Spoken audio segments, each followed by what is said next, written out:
Uy, kamusta? Tara, gala tayo.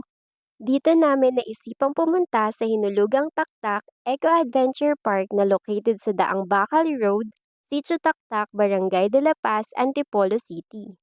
So, eto na nga. Kung naghahanap kayo ng pasyalan na swak sa budget, subukan yung pumunta dito.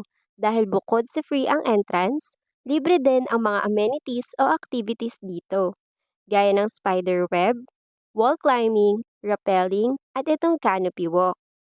Pwede din kayong mag-swimming at meron din silang malaking space dito para sa mga events.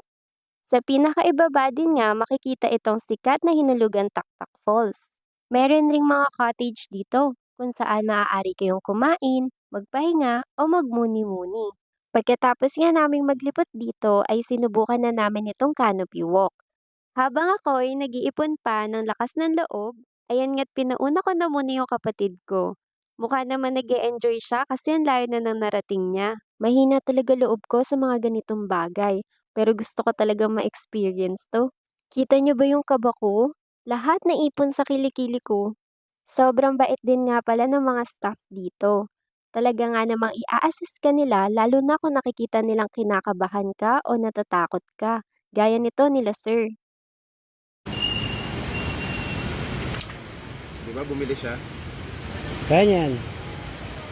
Take your time. Nagtatagalog si ate, hindi siya Haponesa. Walang Haponesa. Walang Haponesa si ate. Open sila ng Tuesday hanggang Sunday mula 7 o'clock ng umaga hanggang 4 o'clock ng hapon. At sarado naman sila tuwing Monday dahil ito ang kanilang maintenance day. Free entrance to para sa lahat. Mapabata man, matanda, taga-Luzon ka man, Visayas, Mindanao o taga-ibang bansa. Para naman sa mga seniors at PWD, huwag kayong mag-alala. Hindi kayo mahihirapang mag-akyat manaog dito dahil meron din silang elevator. Para naman sa kanilang safety reminder, mula 14 years old pataas lamang ang pwedeng gumamit ng kanilang amenities o activities. No pets allowed, bawal din ang dress or palda, sandals, doll shoes, high heels, Crocs adjustable, at bicycle shoes. Balak nga namin bumalik ulit dito ng mas maaga para sulit naman ang punta. Ikaw ba?